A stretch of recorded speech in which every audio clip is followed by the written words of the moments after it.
एक बार अगस्त जी के साथ गए वो निमंत्रण में, गुरुदेव बुला करके चले गए निमंत्रण।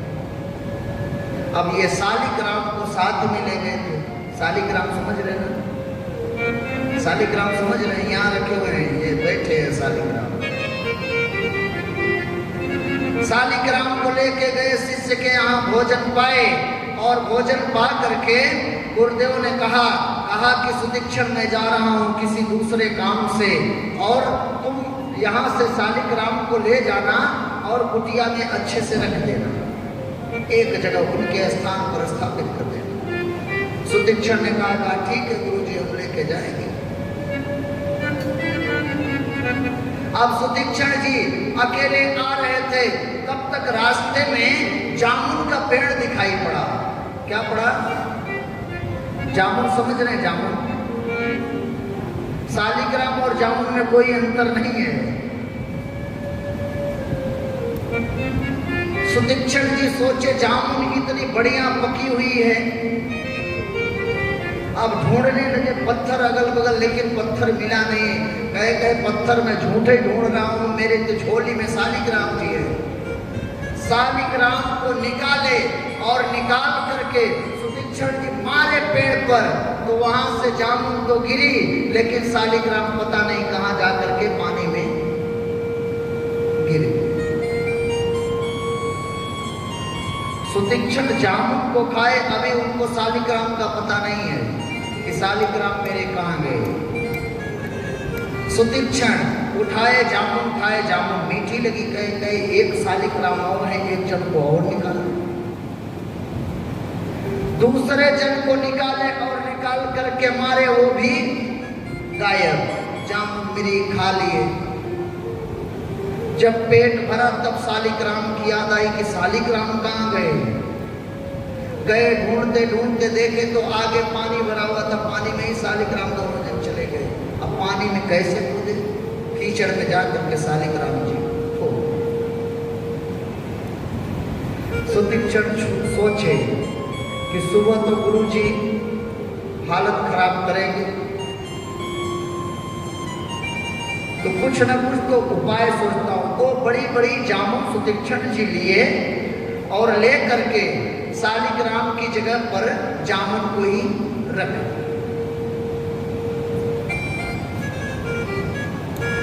सुबह हुई, गुरुजी कहे सुदीक्षण लाओ शालिग्राम को स्नान करा पंचामृत से।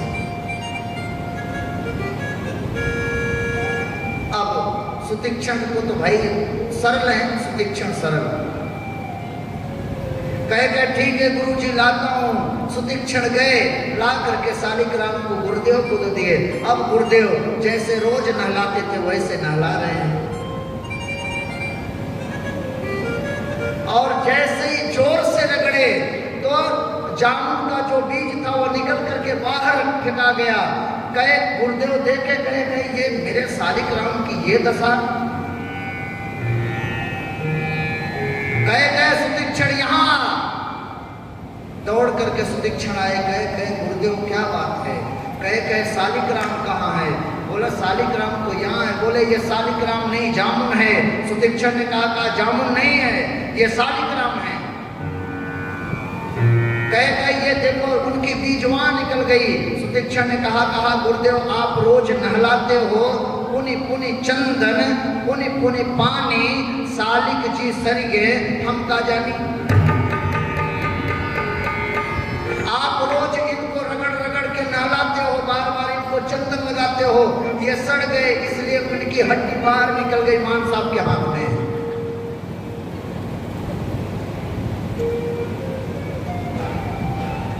गुरुदेव ने कहा चिमटा उठाए।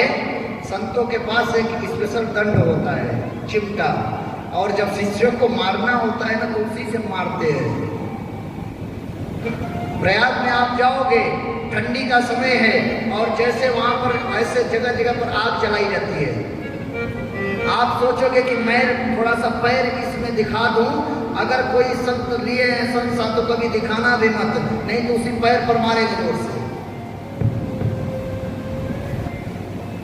गुरुदेव ने संसा उठाया और सुदीक्षण सुतीक्षण को संसा से 2 संसा मारे, कहे आज के बाद मेरे आश्रम में आना मत, और तुम तभी आना जब मेरे भगवान को लेकर के आना। सुतीक्षण कहा ठीक है गुरुदेव, मैं तभी आऊंगा जब मैं भगवान को पा जाऊंगा, तभी आऊंगा। और ऐसे नहीं, आप पत्थर के ये शालिग्राम हैं, इनके लिए आप हमको मारे हो ना, मैं सही का भगवान लेकर के आऊंगा।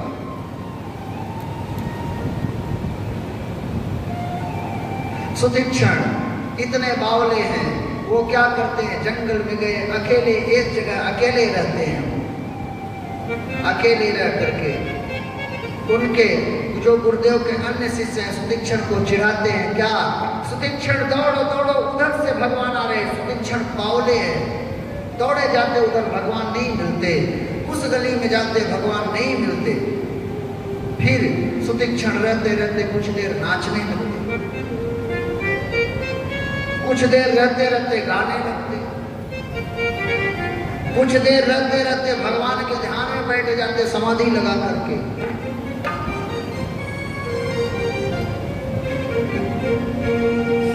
और एक दिन समाधि लगा करके बैठे थे, तब तक किसी ने आवाज लगाई, सुतीक्षण दौड़ो भगवान आ रहे हैं। सुतीक्षण ने कहा ये मेरे दोस्तों की शरारत है, भगवान नहीं आ रहे हैं। सुतीक्षण समाधि लगा करके आंख बंद करके बैठे रहे, तब तक भगवान आए और वृक्ष की आड़ से देख रहे सुतीक्षण की सारी लीला को। भगवान नजदीक आकर के सुतीक्षण को लगे जगाने, सुतीक्षण जाग नहीं रहे। भक्त सुतीक्षण उठो, सीता मैया जगाई, लक्ष्मण जी जगाए, राम जी जगाए, सुतीक्षण नहीं उठे। क्यों? कि मेरे सभी दोस्त आए होंगे, हमसे शरारत कर रहे होंगे। अब उसको क्या पता, सरल है सुतीक्षण। अंत में भगवान ने देखा कि सुतीक्षण ऐसे उठने वाले नहीं हैं, तो सुतीक्षण के हृदय में भगवान ने अपना चतुर्भुज रूप दिखाया। हृदय चतुर्भुज रूप दिखा। प्रेम से बोले चतुर्भुज भगवान की जय हो, चतुर्भुज भगवान की जय हो। चतुर्भुज रूप सुतीक्षण को भगवान ने हृदय में दिखाया। पूरे राम कथा में आप सुनोगे सिर्फ 2 लोगों को चतुर्भुज रूप दिखाया गया है। एक कौशल्या मैया को 2 बार, एक बार प्रकट होते समय, दूसरी बार बाल लीला के समय। और एक दूसरे ये सुतीक्षण जी भक्त हैं जिनके सामने भगवान रूप अपना नहीं दिखाए। कहाँ दिखाए? हृदय चतुर्भुज रूप दिखाओ, हृदय में रूप दिखाए। सुतीक्षण उठ करके जैसे भगवान ने उनको दिखाया अपना रूप, सुतीक्षण उठ करके आंख खोले, देखे भगवान मेरे सामने पड़े, भगवान के चरणों में, माता के चरणों में, लक्ष्मण जी के चरणों में।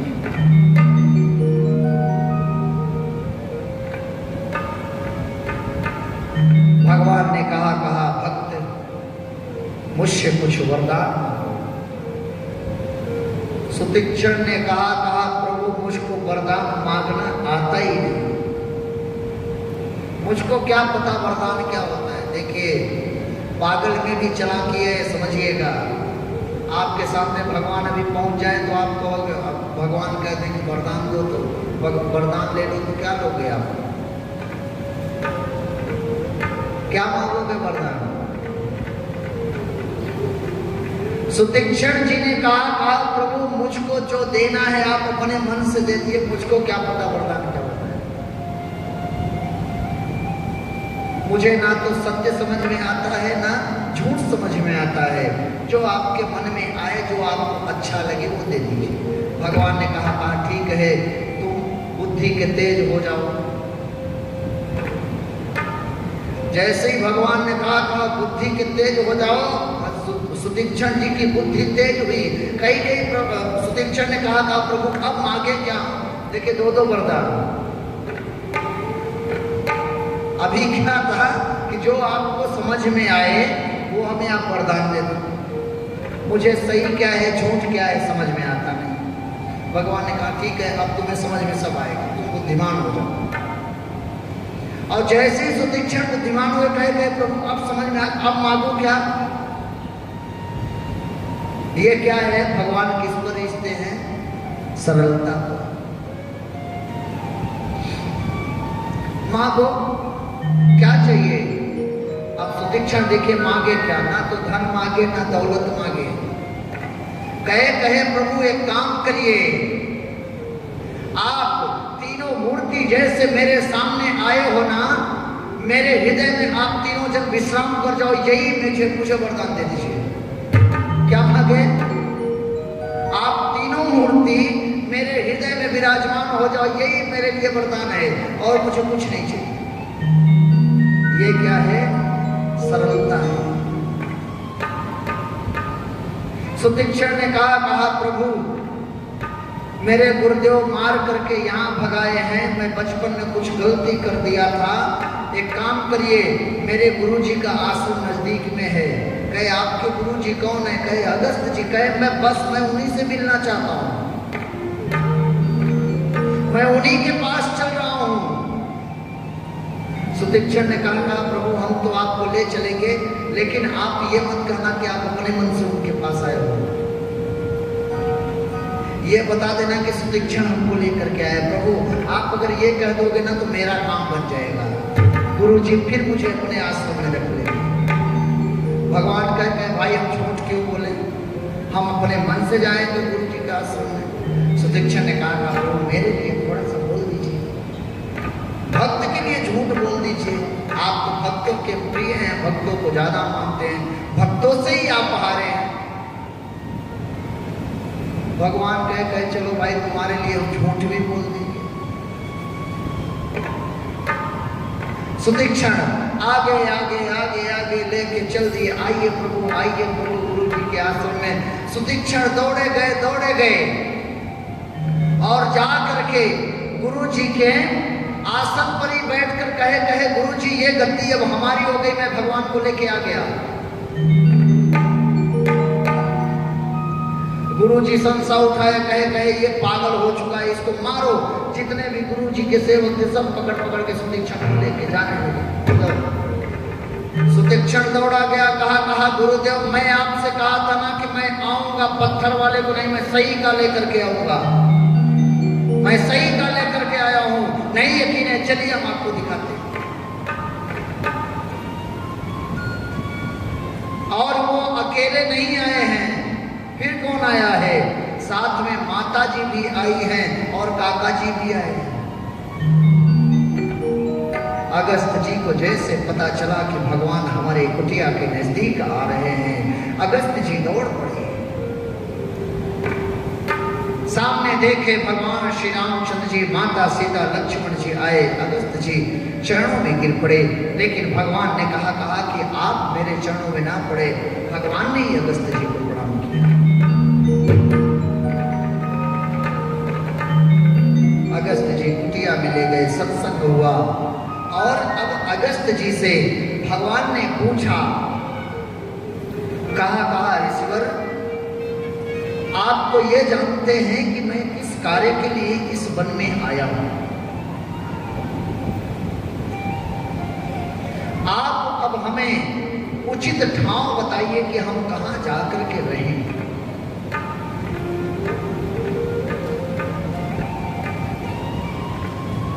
अगस्त जी ने कहा प्रभु आप यहीं से थोड़ी दूर पर गोदावरी मैया है, और गोदावरी मैया के तट पर ही पंचवटी नामक स्थान है, आप वहां जाकर के रहिए। भगवान विदा लेकर के चले। रास्ते में एक गंधर्व है जिसकी भुजाएं बड़ी बड़ी हो गई हैं। उसे श्राप मिला था चंद्रमा ऋषि का, उसका नाम है कबंध। कबंध की बड़ी बड़ी बड़ी विशाल भुजाएं, और भगवान को देखा तो भगवान को पकड़ लिया। लक्ष्मण जी निकाले तलवार और तलवार से कबंध की भुजाएं काट दिए। कबंध वहीं पर मरा। पुनः गंधर्व उत्पन्न हुए, प्रकट हुआ। कहा प्रभु मेरा उद्धार आपने किया, आपको बहुत बहुत धन्यवाद। गंधर्व अपने यहाँ अपने धाम चला। आगे बढ़े, पंचवटी के नजदीक जटायु जी से मुलाकात। जटायु जी देखे तो समझ गए ये दशरथ जी के पुत्र हैं। जटायु जी ने कहा कि आप तीनों प्राणी हमको प्रणाम करो। राम जी ने कहा हम कैसे प्रणाम करें आपको, आप अपना परिचय दें तब तो हम प्रणाम करें। जटायु जी ने कहा कि आपके पिता श्री हमारे मित्र हैं। देवासुर संग्राम में हम दोनों जन एक साथ युद्ध करने गए थे,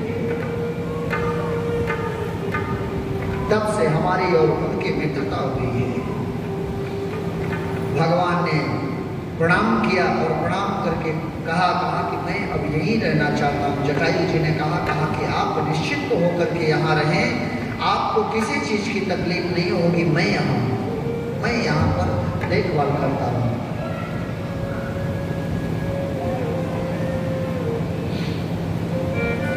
भगवान जा करके पंचवटी में कुटिया बनी, कुटिया में रह रहे हैं। लक्ष्मण जी को वहां पर ज्ञान उपदेश दिए। एक बार पर सुख आसीना, लक्ष्मण वचन कहो छले। ईश्वर जीव भेद कुछ सकल कमो समझा। ईश्वर और जीव में क्या भेद है ये प्रभु हमें बताइए। जाते होय चरण रति, शोक मोह भ्रम जाए। भगवान ने कहा लक्ष्मण, ईश्वर और जीव में भेद यही है कि जो जीव होता है वो संसार के माया जाल में फंसा रहता है, और ईश्वर जो होता है वो सकल विकार रहित गत भेदा, समस्त विकारों से ये परे रहते हैं।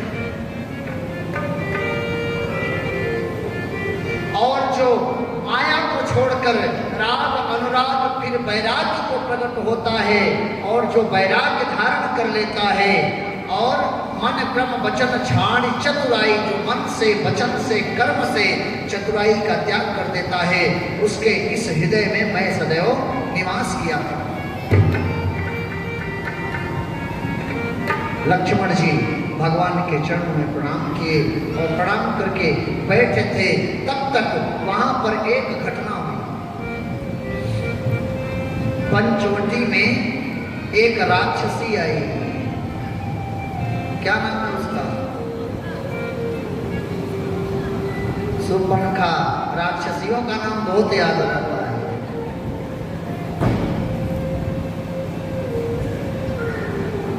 अभी ये पूछ ले कि कैकेयी को किसने शिक्षा दी थी, तुरंत मंथरा बताया जाएगा।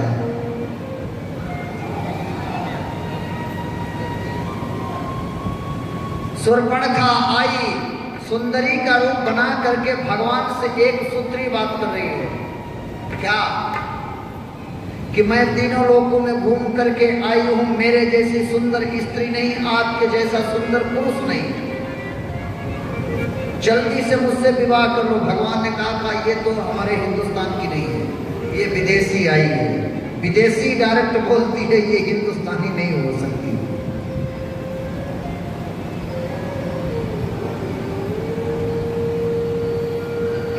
फिर सुपर्णखा कही देखिए आप इतराओ मत, जल्दी से जवाब दो। भगवान ने कहा मैं इतरा कह रहा हूं। बोली कि मैं ये बोल दी कि आप जैसा सुंदर इस दुनिया में कोई नहीं है, इसलिए आप इतरा रहे हो। आप भी मेरे लिए 100% नहीं हो। मन माना कछ तुम्हें निहारी, थोड़ा सा मेरा मन आपको देख करके मान गया, पूरा नहीं माना। आप भी मेरे लिए पूर्ण रूप में नहीं हो, थोड़ा सा मन मान गया बस। भगवान कहे अगर जब मैं इसको पसंद नहीं आया तो इस दुनिया का कोई भी इसको पसंद आने वाला नहीं है।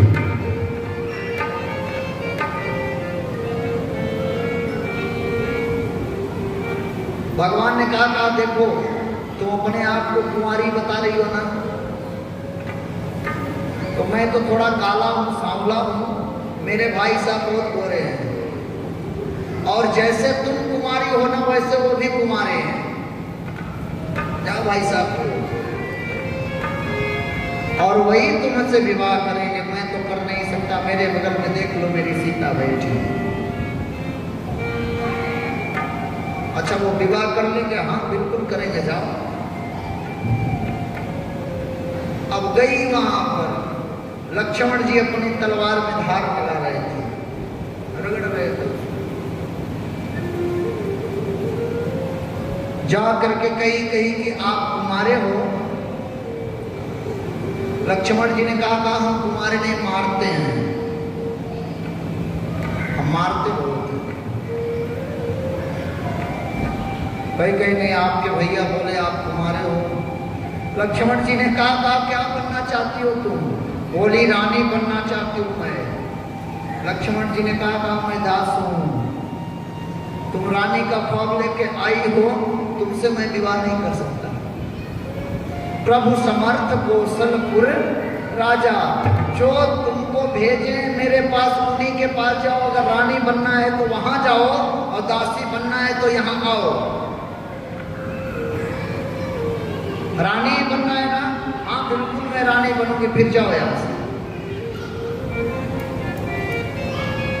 वहां से लौटी, भगवान के पास गई। वो तो बोले कि आप ही जो कुछ करोगे करोगे। वो तो बोल रहे मैं दास हूं, मैं उनका सेवक हूं। राम जी ने कहा तुमको पढ़ा दिया और तुम पढ़ के आ गई। वो दास ओस नहीं है, मेरा छोटा भाई है। अच्छा, राम जी ने कहा इस बार जाओ, तुम्हारा विवाह हो जाए।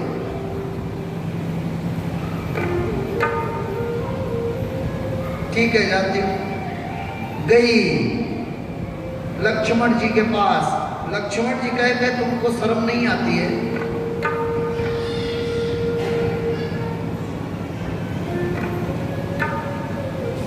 तुमसे वही लड़का विवाह कर सकता है जो लज्जा को तिनके के समान त्याग करके फेंक दिया हो। भाग जाओ यहां से। जैसे लक्ष्मण जी कहे भाग जाओ यहां से, उसको तो क्रोध आया। अभी तक सुंदर बनी हुई थी, एकदम राक्षसी हो गई। सुपनखा का अर्थ क्या है?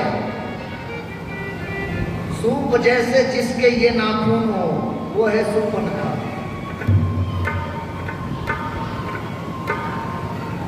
दौड़ करके आई, माता सीता की ओर दौड़ी। राम जी ने इशारा किया कि अब भाई साफ करो, काम शुरू। लक्ष्मण जी धार तो लगा ही रहे थे, भगवान का जैसे ही इशारा मिला, लक्ष्मण जी तुरंत धार तलवार किए और करके लक्ष्मण यति लाघवसो नाक कान बिनु के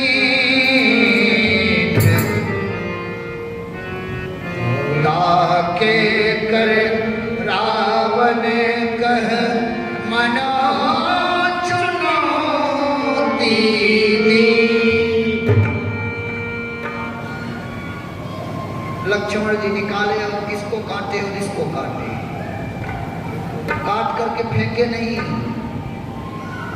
उसके हाथ पर रख दिए। काटे, हाथ से उठाए, उठा करके उसके हाथ पर दिए।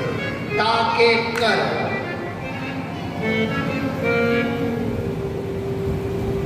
हाथ पर रख दी। कहे जा करके रावण से बता दो कि हम आ गए हैं, कोई टेंशन मत लो, हम आ चुके हैं। एक ये। दूसरी बात, शूर्पणखा तीनों लोगों में एक ही चीज ढूंढ रही थी कि रावण को मारने वाला आएगा जरूर। क्यों? शूर्पणखा विधवा है, और विधवा बनाने वाला स्वयं रावण ही था। दूसरा कोई नहीं। शूर्पणखा के पति का नाम था विद्युत जिह्वा। क्या नाम था? विद्युत जिह्वा। उसके जीव में बिजली का 11,000 वोल्ट का करंट कंटिन्यू रहता था। रावण सोचा कि एक ना एक दिन मैं सब पर विजय प्राप्त कर लूंगा, ऐसा ना हो कि मेरा जीजा मुझ पर ही विजय प्राप्त कर ले। इसलिए मैं त्रिलोक विजयी नहीं, जिस दिन ये जीव से हमको चाटा मैं मर जाऊंगा।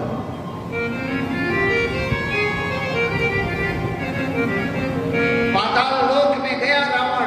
जा करके रावण ने रात में सोते समय शूर्पणखा और उसके जीजा जी थे, शूर्पणखा सोई रही थी, तब तक रावण पहुंचा और विद्युत जिह्वा के गले पर चंद्रहास से वार किया। विद्युत जिह्वा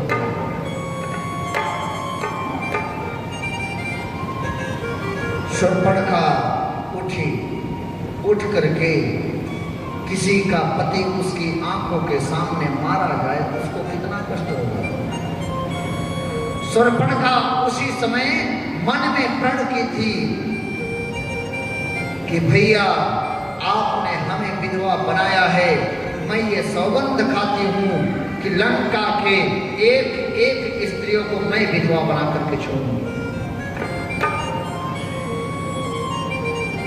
पूरे लंका को मैं विधवा बना कर छोड़ूंगा।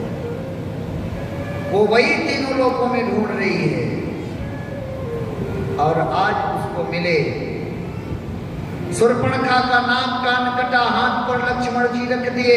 शूर्पणखा गई कहाँ? खंडवा, नासिक में पंचवटी।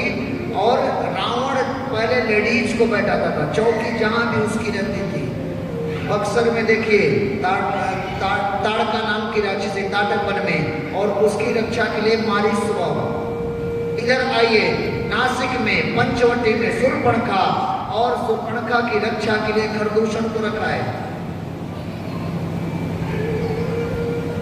शूर्पणखा गई और जा करके खरदूषण से कही तुम सभी यहाँ बैठे हो, मेरी स्थिति नहीं देख रहे, मेरी नाक कान कट गई तुम्हारे रहते, तुम लोग मुझे मेरे भाई हो। खरदूषण ने कहा क्या हुआ बहन बता, कौन है? बोली कि देखे हमारे पंचवटी में 2 राजकुमार आए हैं, उनके साथ एक सुंदर स्त्री है और वो उन लोगों के साथ रहने के काबिल नहीं है। खरदूषण ने कहा ठीक है चलो दिखाओ। खरदूषण को लेकर के चली। भगवान देखे ये गई है तो राक्षस जरूर लेकर के आएगी। भगवान ने लक्ष्मण से कहा लक्ष्मण सीता को लेकर के तुम जाओ, किसी कंदरे में छुप जाओ, ऐसा लग रहा है कि राक्षसी सेना आ रही है।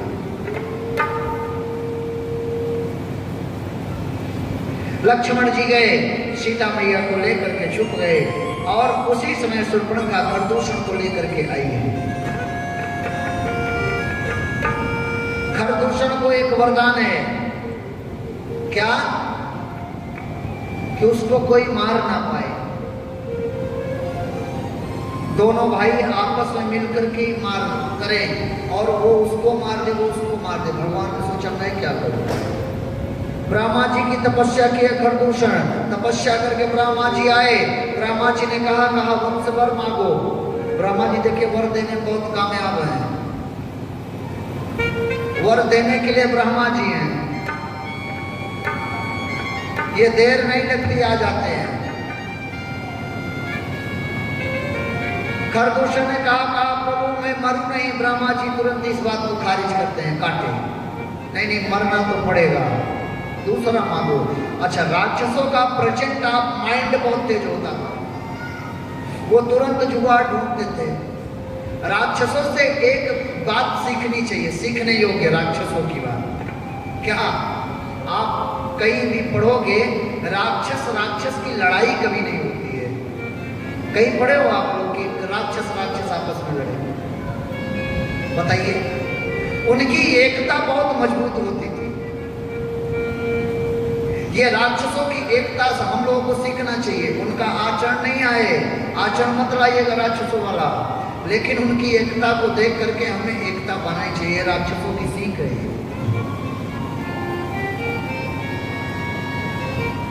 अब खरदूषण ने सोचा कि मैं मांगू क्या, मांग तो लूं, यही वाला मांगता हूं। कह प्रभु मैं मांगता हूं कि ये मेरा भाई मुझको मारे, मैं इसको मारूं। क्यों, हम दोनों की कभी झगड़ा होगी नहीं तो हम दोनों मरेंगे नहीं। हम दोनों की कभी झगड़ा होगी नहीं तो हम दोनों मरेंगे नहीं, फिर आराम से रहेंगे। ब्रह्मा जी ने कहा ठीक है, जो गए। आज वही आए हैं युद्ध करने के लिए। भगवान